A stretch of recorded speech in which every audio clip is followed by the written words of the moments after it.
નમસ્કાર ખેડૂત મિત્રો, આપ સૌનું અમારી યુટ્યુબ ચેનલ પર તમારું સ્વાગત છે। ગુજરાતમાં ગરમીનો પારો 40 ડિગ્રીને પાર પહોંચ્યો હતો, પરંતુ 2 દિવસથી આ ગરમીમાંથી રાહત મળી છે।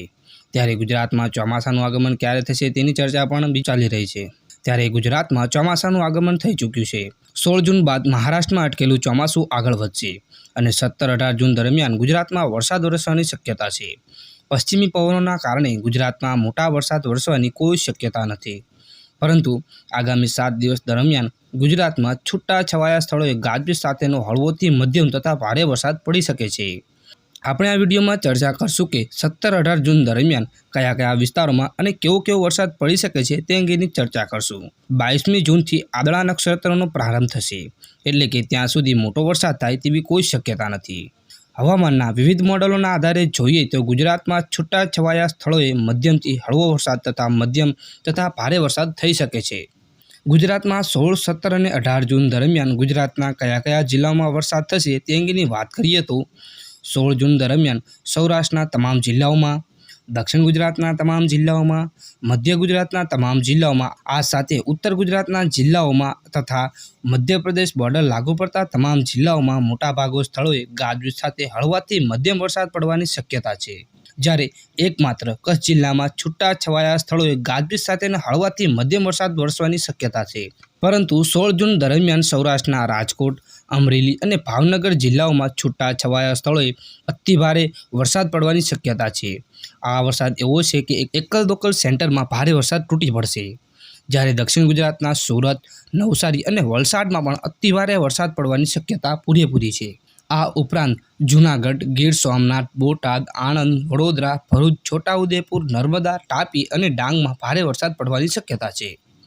જ્યારે બીજી તરફ 17 જૂન દરમિયાન ગુજરાતમાં કચ્છ, મોરબી, જામનગર, દેવભૂમિ, દ્વારકા, પોરબંદર, જૂનાગઢ, ગીર સોમનાથ, અમરેલી, ભાવનગર, બોટાદ, રાજકોટ અને સુરેન્દ્રનગરમાં પણ મોટાભાગના સ્થળોએ ગાજવીજ સાથે હળવાથી મધ્યમ વરસાદ પડી શકે છે।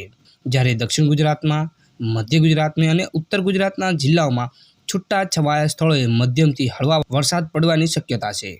જ્યારે 17 જૂન દરમિયાન રાજકોટ, અમરેલી, ભાવનગર, અમદાવાદ, આણંદ, બોટાદ, ભરૂચ, સુરત, તાપી, ડાંગ, નવસારી અને વલસાડ જિલ્લાઓમાં ભારેથી અતિભારે વરસાદ પડવાની શક્યતા છે તેવું મોડેલો દર્શાવી રહ્યા છે। જ્યારે 18 જૂન દરમિયાન કચ્છ જિલ્લો, સૌરાષ્ટ્રના મોરબી, સુરેન્દ્રનગર, બોટાદ, જામનગર, ભાવનગર, અમરેલી, ગીર સોમનાથ, જૂનાગઢ, પોરબંદર, રાજકોટ, દેવભૂમિ, દ્વારકામાં, જ્યારે દક્ષિણ ગુજરાતમાં વડોદરા, છોટાઉદેપુર અને ભરૂચ, નર્મદા, સુરત, તાપી, નવસારી, ડાંગ અને વલસાડમાં છૂટાછવાયા સ્થળોએ હળવાથી મધ્યમ વરસાદ પડી શકે છે। જ્યારે ઉત્તર ગુજરાતના જિલ્લાઓમાં, મધ્ય ગુજરાતના જિલ્લાઓમાં અને પૂર્વ ગુજરાતના જિલ્લાઓમાં અમુક સ્થળોએ 18 જૂન દરમિયાન હળવાથી મધ્યમ વરસાદ પડી શકે છે। જ્યારે બીજી તરફ 18 જૂન દરમિયાન પણ કચ્છ જિલ્લો, જામનગર, દેવભૂમિ, દ્વારકા, પોરબંદર, જ્યારે દક્ષિણ ગુજરાતના સુરત, તાપી, નવસારી, ડાંગ અને વલસાડ જિલ્લામાં છૂટાછવાયા સ્થળોએ ભારે વરસાદ પડી શકે છે તેવું હવામાનના મોડેલો દર્શાવી રહ્યા છે। એટલે કહી શકાય કે 17મી જૂન અને 18મી જૂન ગુજરાત માટે સારી ગણી શકાય।